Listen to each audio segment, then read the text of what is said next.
Hi, Capricorn. Welcome to your quantum entanglement reading with me, Jocelyn, the Quantum Queen. This is for Capricorn Sun, Moon, or Rising. And as always, welcome to my cross watchers. Cross watcher, you could be dealing with a Capricorn, and the message could actually be for you. So feel free to take it however resonates with you and your situation. Keep in mind that these are general and timeless readings, and if you guys are wanting to book a one-on-one, my availability is open back up, but it's very temporary. So if you guys are wanting to book, you might want to jump over there ASAP. So, and as always, just wanted to say thank you for liking, subscribing, and thank you for all the good karma donations. Okay.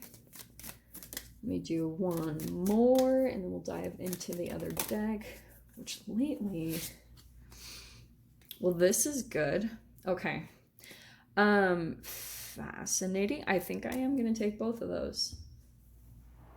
Let me get some other clarifications. Okay, so the very first card you guys saw that flipped out is the Queen of Swords. So there's blocking, clarity, you know, blah, blah, blah, good old Queen of Swords stuff. And it could be that you were dealing with a charming trickster, right? You've got, on the shadow side of things, the trickery, self-doubt, deceptiveness, stagnant, and insecurities. So, Cap, I wonder if you were dealing with, like, someone, maybe a Gemini. There's a strong emphasis on air energy in your read, Aquarius, Libra, Gemini, or you've got the Sun, so maybe even potentially a Leo.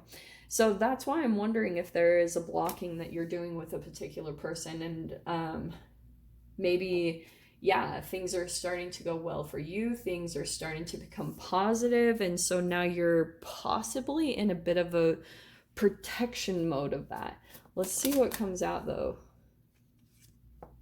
Yeah, this could not be more clear. That's crazy. So again, so maybe a Virgo here, but you've got the Hermit card. So right now you could be kind of incognito, or you're kind of doing your own thing. So we've got the Judgment, but let me dive into these cards. Hold on.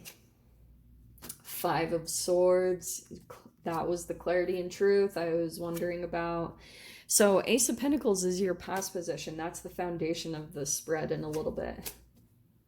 Empress, yeah, wow, okay, this is good. It's so crazy. I was even thinking about the Empress card right before I started your read.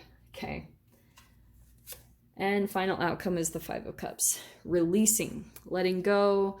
That's what it feels more like to me. Okay, so I think what's happening in this situation, yeah, you could be starting to decide to just put your energy elsewhere. There's like a particular person, maybe even that you guys are dealing with, family, friend, or lover, however this applies, but you could, what's on your mind more than anything is your rebirth or your new chapter. You're like, okay, done with the past, done with this situation, done with this relationship. And so maybe there's something here where like you've been working on manifesting it. This is the cool thing about all this energy with the Magician card.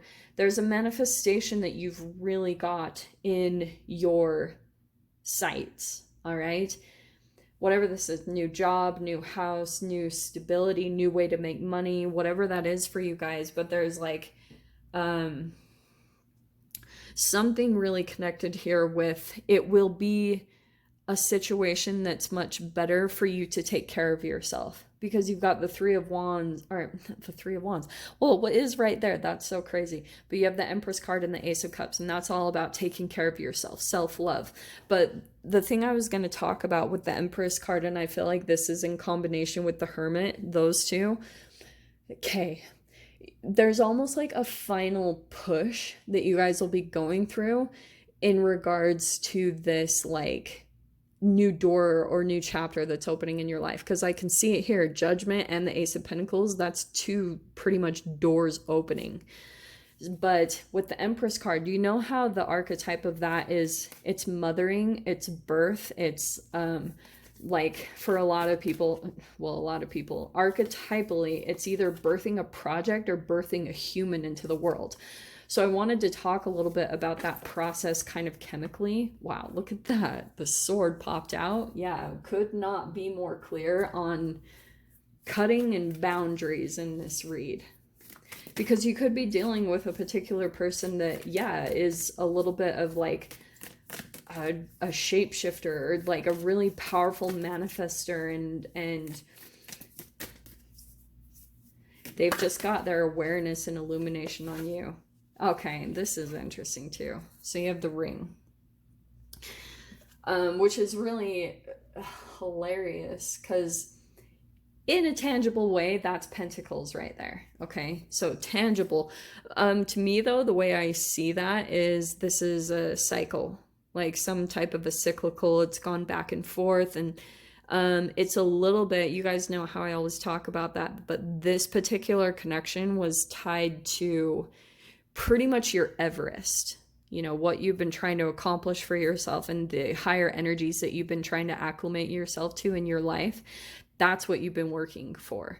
So in your energy, oh, sorry, what I was going to go back to with the Empress card here, while you're in your hermit mode, like you could be in this mode of developing something about yourself. You're like, and with the Empress, you know how there's kind of like that final painful push before it actually births. That's what I feel like you guys are either in the midst of. Also with all this Saturn energy, there's almost like an ultra focus that you're having to have right now with your situation and with your process, is what I want to say.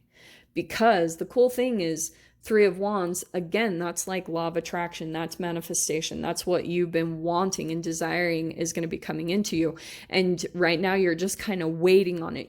And maybe there's certain things, just because of the Ace of Pentacles, you could be starting to have this awareness that it is coming up. It might not be the full-blown manifestation. For some of you guys, it could be. You could be sitting in your manifestation right now. I wouldn't be surprised if that's actually happening, and if this person is coming back in and you're putting boundaries up, okay? We are still in Mercury retrograde. So that's why, to me, this could be a possible Hoover attempt, a coming back around. And the ring could even be like... one ring to bind them all, you know, Lord of the Rings type of style. It's like, I don't know. I don't really like the energy around it, because you're obviously blocking or protecting, and maybe even like letting the positivity, letting your energy get back to a certain point of replenishment. And once you get there, boom, you are going to freaking rise. But right now, I feel like what's happening is you're still kind of in this bit of a struggle when it comes to the things that you're doing for yourself, right? Ace of Cups. Or for some of you guys, you're still kind of like in conflict with your own emotions. Or since we've got two Ace of Pentacles and the Judgment card, because the Judgment, like I was saying, I'm wondering if this is a potential rebirth or someone coming back from the past, okay? And I don't want to focus on that, but I cannot help the way these line up. So Ace of Pentacles and the Ace of Cups, that could be a new something that has come into your life. A new person, a new connection, something there. And I think, like I was saying right now, you could just be in this mode of like, you're focused on what you need to take care of. You're like, that's where all your attention is. You're growing something right now. And it's probably going to manifest into your next level of freedom and independence. That also could be something that you guys are working towards really hardcore. But interesting, because what I was saying with the final outcome, you have the Five of Cups, that I think that this could be the person that you are dealing with that feels like they had let you go and now they're trying to come back in, and they're like, oh, no, like, Cap, no, I made a mistake, blah, blah, blah, I regret my decision. And you could just be in this swords energy, which was really powerful, because you're like, okay, don't care. I mean, not in this, but it could be heartless, because maybe the other side of this is that you're seeing that possibly is how the person treated you in the past. Really cold, detached, like almost heartless, you know? And so whatever you had to deal with in this connection, it did possibly put you into this like determination to get yours. You know, you were like, I am going to, that amount of pain or rejection that you've been through in your process. See that with the sword? Like this light, the sun, this doesn't come in without that darkness, because this is almost, oh, this is so freaking cool. You guys know how I talk about in physics with the pendulum swing? That's exactly what was happening. You had to almost get here so that you could come out into all the color in your life and for things to be really well. And now there's almost like a protection of your process, a protection of your shadow and your light, you know? And that you're being a little bit choosy about who you let into that whole process or your abundance, because it is coming in with the Empress. That depth will make you create things like pull it out of your hat. That's the Magician in the Empress card. Because when you get to something so dark and so low, then you really have to start going within. And you have that with the Hermit card, the Empress card. You have to start just like diving into yourself to create something almost out of thin air, like pull that rabbit out of your hat. So that's what I think that you're possibly in the process of doing. And maybe there's even things of the past that you have manifested, and now it's building your confidence that you're like, if I can do that shit, then I can do anything, you know? And that was a part of the magic, is remembering who you truly are, remembering the magic and the unlimited abilities that you have when you're connected to the universe. And the way that you do that is by how truly connected you are to yourself. So that's what's maybe even given you the encouragement and the motivation to really dive into your self-care process. Maybe that's what you guys are realizing, that that's where the magic freaking happens, is when you do certain alchemical things to work with your body and work with your mind about bringing in the future to you, like bringing your ships in. So that's where I see you guys are at. I'm going to dive into the extent of this because this is a freaking bomb reading. So if you guys want to join me over there, feel free. Go down below, click on the Vimeo link, and I'll see you over there. But Capricorn, if this is where we leave things, I'm sending you guys so much love, wishing you all the very best, and I'll see you in your next reading. Take care.